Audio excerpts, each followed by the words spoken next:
అమావాస్య రోజు ఏదన్నా పాటించాల్సిన నియమాలున్నాయా? అమావాస్య, పౌర్ణమి అనేది ఏంటంటే, అమావాస్య రోజు నెగెటివ్‌కి బలం ఎక్కువగా ఉంటుంది. దివ్యశక్తులన్నీ నిద్రపోతూ ఉంటాయన్నమాట.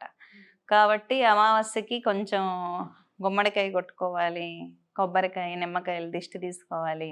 ఇలాంటివన్నీ ఎందుకుంటాయి అంటే, దివ్యశక్తులకి కాళీ, కాలభైరవుల రోజది.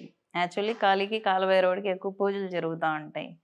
ఎందుకంటే నెగెటివ్ శక్తుల్ని కంట్రోల్ చేసేది శివుడికి పంచముఖాలుంటాయి.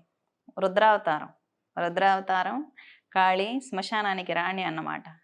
అమ్మవారు శ్మశానవాసిని. కాబట్టి వాటిని నెగెటివ్‌ని కంట్రోల్ చేయగలిగేది కాళీనే. చాలామంది ప్రేతాత్మలు పట్టినోళ్ళు వదిలిస్తూ ఉంటారు. ఎందుకు అంటే కాళీ చెప్పిన మాట ఆత్మలు వింటాయి. ఎందుకంటే తల్లి గదా! ఇప్పుడు కాళీ ఉపాసకులు ఇక్కడ మా పీఠానికి వచ్చినప్పుడు చాలామంది ప్రేతాత్మలు వచ్చినప్పుడు మేమేమి ముగ్గులేసి షో చేయటము అలాంటిది ఏది ఉండదు. మామూలుగా వచ్చినప్పుడు ఆవాహన అయిపోతాయి వెంటనే. ఇంక వదిలేయమంటే వదిలేస్తాయి. అక్కడ మంత్రం ప్రయోగం చేయడం, తంత్రం ప్రయోగం చేయటం, ఏదో చేయటం ఏది ఉండదు. మళ్ళీ వాళ్ళకి క్యూర్ అయిపోతుంది. ఎందుకు అవుతుంది అంటే కాళీ ఉపాసకుల మాట ప్రేత శక్తులు వింటాయి. ఎందుకంటే తల్లి కాబట్టి. చాలామంది కాళీ ఆలయాల గ్రామ దేవత ఆలయాల్లో బలులు ఇస్తూ ఉంటారు. నిజానికి కాళీ బలి స్వీకరించదన్నమాట. కాళీ ప్రేతాత్మలకి తల్లి కాళీ కాబట్టి ఆ భూత సంతృప్తి కోసము అవి రక్తాన్ని స్వీకరించి కూల్ అవుతాయి. ఎందుకంటే ఈ యాక్సిడెంట్లో చనిపోయిన వాళ్ళు ఉంటారు. చనిపోయిన వాళ్ళు కావచ్చు, బయట సడన్గా సూసైడ్స్ చేసుకొని ఇంట్లో ఏమన్నా అంటే చాలు కురోసన పోసుకొని చనిపోతూ ఉంటారు. వీళ్ళ లైఫ్ స్పామ్ 100 సంవత్సరాలని దేవుడిచ్చినప్పుడు వీళ్ళ మధ్యలో ప్రాణాన్ని తీసుకుంటే ఈ 100 సంవత్సరాలు దేవుడిచ్చినంత జీవితం గడపడంత వరకు వీళ్ళు ప్రేతాత్మలాగా భూమి మీద తిరగాల్సిందే. ఆకలి ఉంటుంది, వాటికి దప్పికలు ఉంటాయి, అన్నం తినలేరు, తాగలేరు. అదొక రకమైన టార్చర్ ఉంటుంది ప్రేతాత్మలకి. అప్పుడు ఎవరైనా ప్రయోగం చేయాలనుకోండి, అటువంటి ప్రేతాత్మలని ఒక మంత్రం ద్వారా ఆకర్షించి వాటికి బలిచ్చి వాటిని నెగిటివ్గా హిప్నటైజ్ చేస్తారు. అతన్ని వెళ్ళి హింసించు, లేదంటే వేరే వాళ్ళని పోయి యాక్సిడెంట్స్ చెయ్యి అని చెప్పి ఆ ప్రేతాత్మలకి ఇండికేషన్స్ ఇస్తారనమాట. నిజానికి వాటికి బ్రెయిన్ ఉండదు.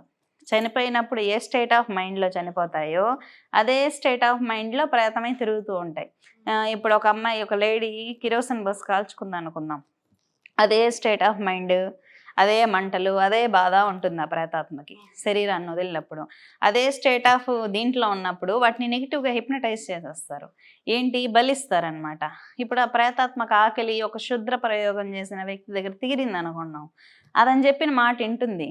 ఫుడ్ ఎవరు పెడతారో వాళ్ళు చెప్పిన మాట ఆ ప్రేతాత్మ వింటుంది. వేరే వాళ్ళని యాక్సిడెంట్ చేసాయన అంటే చేస్తుంది, ప్యారలైజ్ చేసామంటే చేస్తుంది, ఆ ఫ్యామిలీ గొడవలు పెట్టంటే పెడుతుంది.